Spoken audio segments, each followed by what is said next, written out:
I'm Billy S, and today we're revealing the Sekiro areas ranked by difficulty according to my viewers.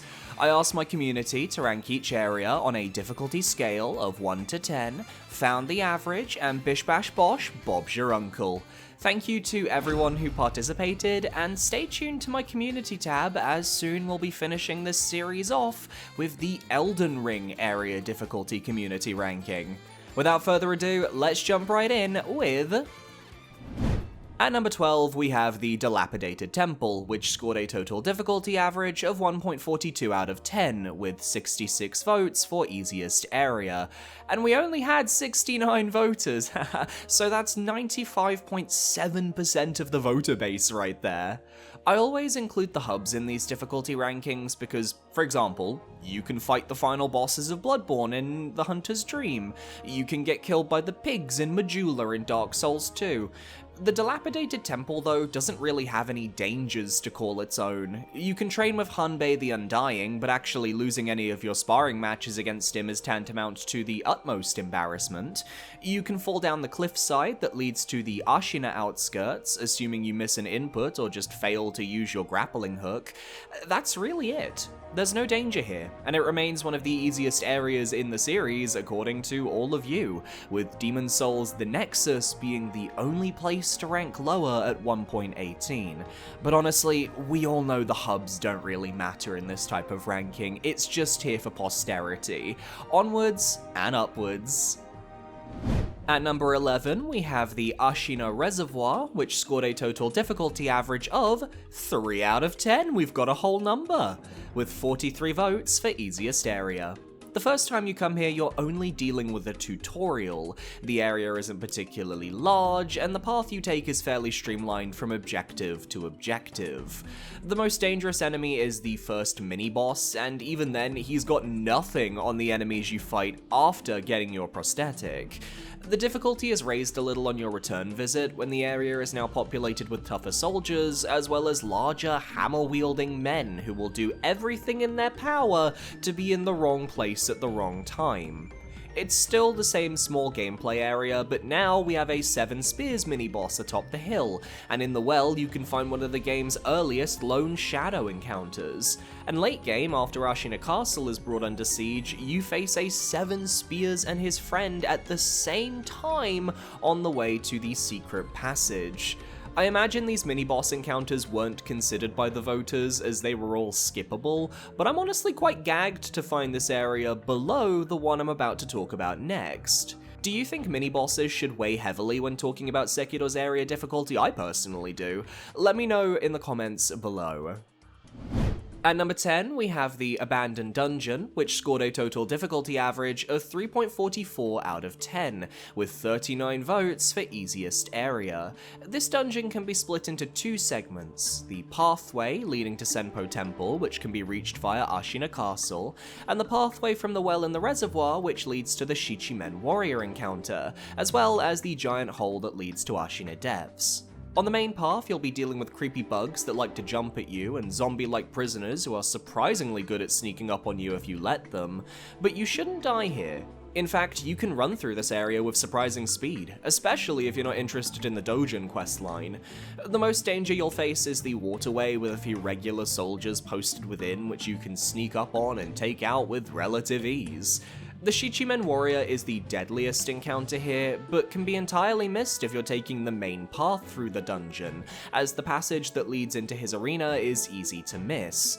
But facing a Shichimen warrior early without divine confetti could justify its placement over the Ashina Reservoir.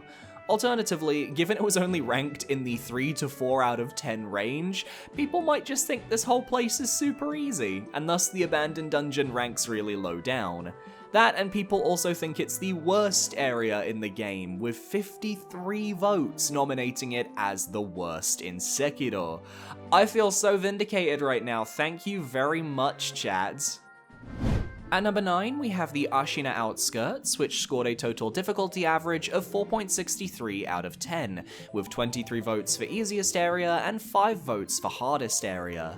The first true level of the game where the training wheels are off. On the one hand, I'm not surprised to see it ranked this low. After all, if you're an experienced Sekiro player, you likely have the entire outskirts mapped in your head, including how to avoid certain sections through sneaky grapple points, and you're not going to find the mini-bosses too grating.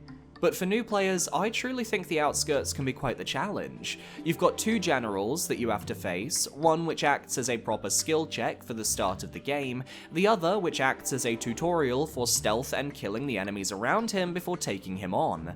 Then there's the chained ogre mini-boss that you must beat to progress, which can be a real challenge without the flame vent, and a real challenge with the flame vent as well. You've got so many different paths to explore on a first run with tons of enemies that can catch you off guard. I always end up swarmed in the level near that old maiden who gives you the bell charm. It just feels like enemies pour from the cracks the moment one person spots you.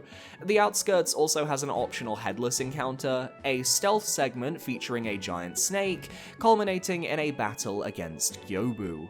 Personally, I'd count the Blazing Bull and that area beyond the gatehouse as part of Ashina Castle, but either way, it's a real challenge.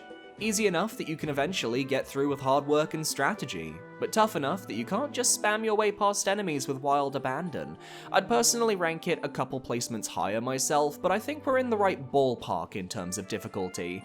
It's also the fourth most popular location in Sekiro according to my voters, only beaten by the three usual suspects, Ashina Castle, Senpo Temple, and Fountainhead Palace.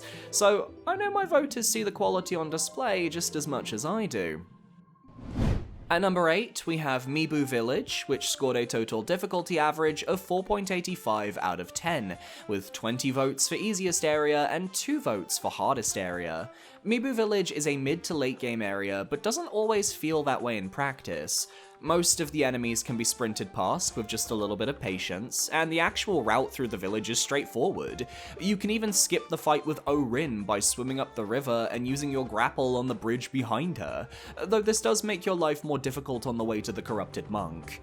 That being said, I do think that Mibu Village, if you choose to engage with enemies and explore it thoroughly, can provide a serious challenge. Not just from the constant villagers trying to grab you from below ground, which can become a serious issue if left unchecked, but what about the ambush on the other side of the lake when you're exploring a house only to get trapped by a series of villagers?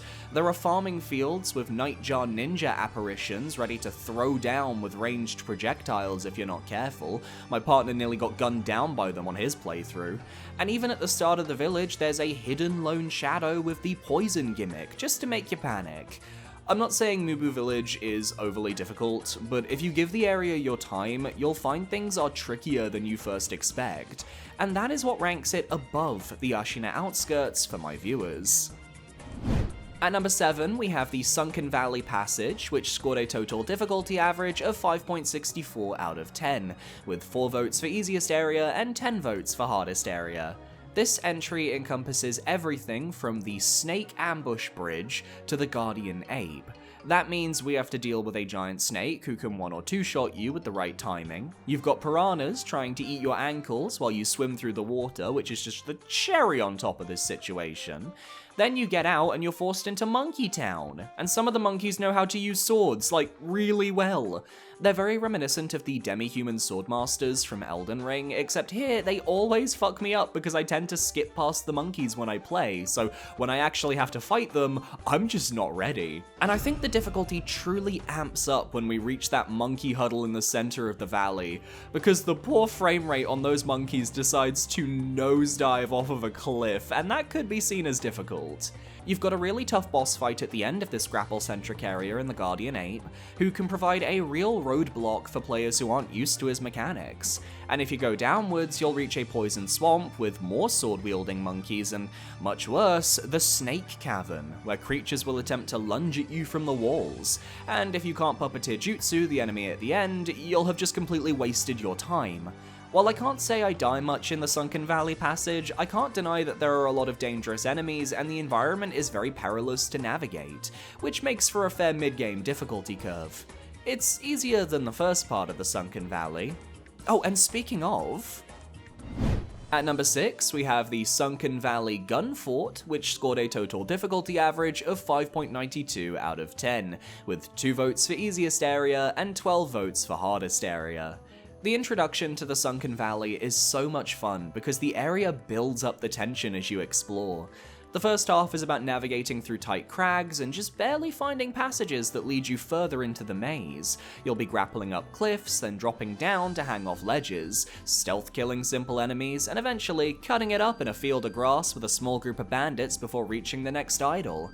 Or you can take a trip back towards the outskirts, using the Mibu breathing technique to go fight an optional headless. That's a difficult battle. The approach to the Gunfort is the real challenge here though, starting with a Snake Eyes mini-boss who is very difficult to predict and whose grab is truly one of a kind, before having you race across a bridge while getting shot at from every angle. You might cross the bridge safely and fight your way past booby-trapped floors, killing as you go. Or you might fall from the bridge and grapple onto the lower cliffs, climbing your way up to sneak in the base from behind. I really find the approach to the Gunfort to be one of the best moments in Sekiro. The adrenaline of it all, mixed with the sufficient difficulty, makes it so memorable, and they're kind enough to end it with a fairly straightforward long-arm centipede mini-boss and a few tunnels you can crawl through for extra goodies. Just the right difficulty and length for this point, deserving of a top half finish. At number 5, we have the Ashina Depths, which scored a total difficulty average of 6.04 out of 10, with 11 votes for hardest area. The poison pool of Sekiro, the Ashina Depths stretch from there to the encounter with the Mist Noble in the forest. And I'd say of these smaller areas in the game, it's definitely the toughest. After all, you have to face off against another Snake Eyes mini-boss if you want to progress here, except that she's flanked by her goons throughout the poison pool who can snipe you if you don't take them out first. Then you may have to refight the Guardian Ape, depending on your order of operations, followed by a Shichimen warrior encounter in the same arena for some extra goodies. If you do make it into the forest, you might accidentally fall off some tree parkour into a pit with a headless, which will likely guarantee a death the first time you visit, and then you end the area off with a puzzle segment where you have to navigate your way to the Mist Noble's chamber. On its own, not that difficult, especially if you know where you're going, but with enemies coming out of the mists in every direction and a battle against a drunkard on the main path, there are so many opportunities to bite the dust. It all caps off with the most difficult boss in Sekiro, Mist Noble. I can clearly see why the Ashina Depths rank this high, and I can only hope that future FromSoft games don't throw any more Mist Nobles at us, because I don't think we'd be able to handle it.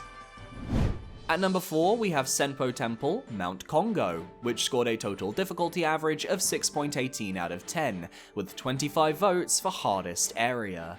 And it's the third favourite location in the game from our voters. Senpo Temple as a whole is a very vast level to explore. You've got the opening temple grounds leading up to the Shigendo cliffsides, then past the Armored Warrior you have the upper temples that lead to the innermost sanctum. In terms of difficulty though, Senpo Temple does one thing differently to the rest of the areas still to appear in today's video.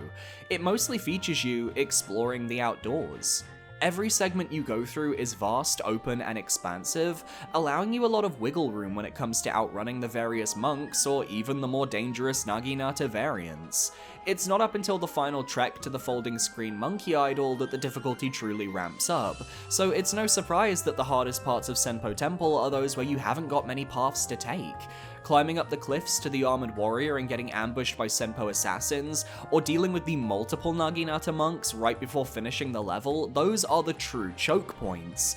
The regular monks are easy to deal with. The infested monks can be ignored until after you've obtained the Mortal Blade, and in terms of mini-bosses, I'd say Armored Warrior is quite easy, and the long-armed centipede found here is so off the beaten track that he barely counts towards the area's difficulty. You just have so many options, and stealth is so much easier here that it definitely feels like Senpo Temple is a breather after some of the tough areas you explore in the opening hours. Areas like... At number 3, we have Ashina Castle, which scored a total difficulty average of 7.01 out of 10, with 45 votes for hardest area. You visit this level 3 times in the story, and I asked my voters to rank those 3 visits from easiest to hardest. Visit 1 was ranked the easiest, which has you climbing up the castle, avoiding the Nightjar warriors, and eventually breaking into the dojo to take on the Ashina elites. In this state, Ashina Castle feels like a fair extension of the challenges you've already been facing. You have tons of different areas to explore too, including the lake out back, the path leading down to the outskirts with Black Hat Badger, the castle streets down below, and even finding hidden paths to the reservoir and the abandoned dungeon. Visit 3 is next, which sees the castle in flames. You've got to deal with tougher soldiers facing off against the Interior Ministry. There's a much harder Ashina elite you can fight beneath Ishin's room, but this area is also far easier to navigate as most of the enemies are preoccupied with the invasion. Visit 2 is considered the toughest. The Interior Ministry begins their assault with Owl as their spearhead, and you'll find lone shadow ninjas throughout the castle ready to ambush you. This includes the pair in the upper dojo, and the man by the Sunken Valley who can summon dogs to fight you.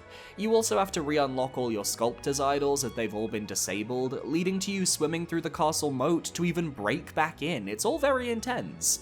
I'm not shocked that an area with so much variance throughout the game managed to make it into the top 3, but I'm also not shocked by the 2 areas that ended up beating it. At number 2, we have the Hirata Estate, which scored a total difficulty average of 7.2 out of 10, with 42 votes for hardest area, and yet it just barely squeaked by the castle. Hirata Estate is another location with variance. You visit twice in the story, and shocker, people believe visit 2 is the tougher to deal with. The first visit sees you actually making your way through the lower estate where the servants live. Bandits roam the halls, and you have to use stealth and skill to cut a path through each of their encampments. At this point, it's not hard, but it is challenging. Until you reach Enshin of Myson, and you realize, oh no, this is actually hard. Makiri Counter is crying in your skill tree to be unlocked right now. Then once you get past the outer estate, find your dying father, grapple down the river, and sneak through a well into the inner estate, you're faced with the brutal Juzo the Drunkard encounter. Surrounded by enemies, he hits hard and can poison you and your friend who valiantly fights alongside you in this encounter. A pure gank mini-boss is an insane skill check for so early in the game, and many players' Sekiro experiences were defined by throwing themselves against Juzo before they'd made meaningful progress, thus being underpowered and underprepared. Visit 2 then decides to repeat this encounter, yay!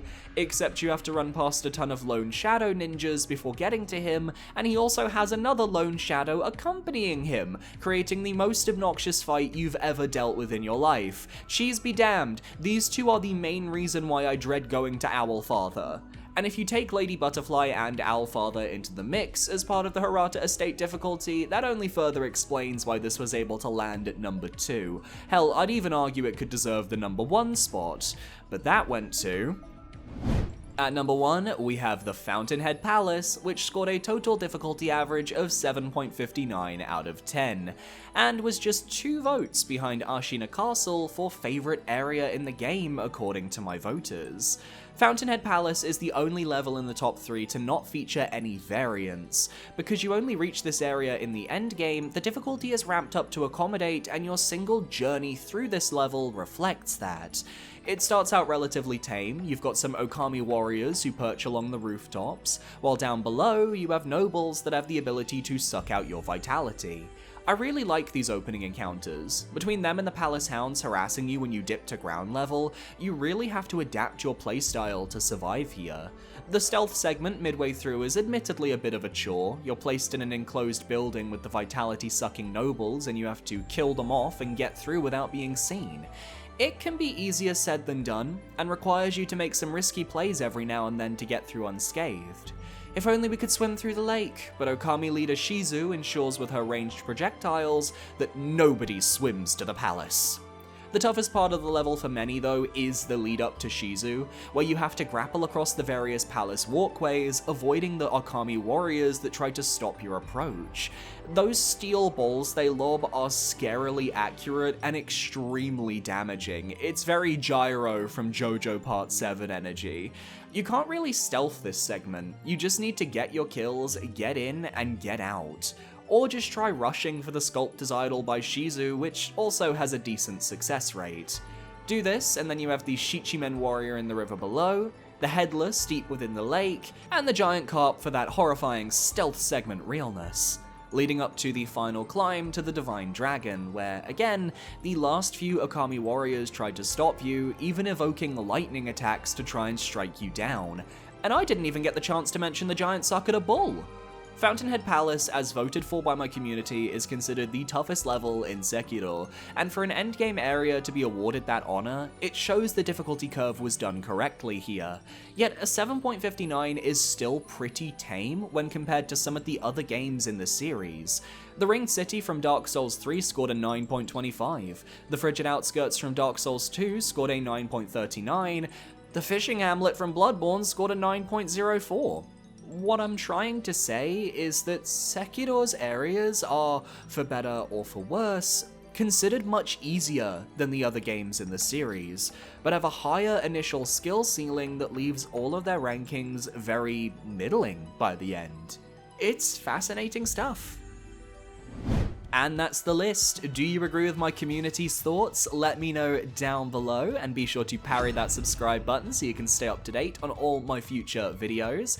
I want to give a massive shout out to my YouTube channel members for supporting me for another month. You guys are amazing. It's $4.99. You get access to my Dark Souls 2 and Dark Souls 3 Soul Level 1 runs, and you get a shout out in the description and at the end of videos as well. It's very cool. If you want to follow me, I have social medias, I've got a Blue Sky, I've got a Twitch, and I stream all the time here on YouTube, so you can come in and say hi. I might even be live right now. Thank you for watching, I'll see you next time, adios.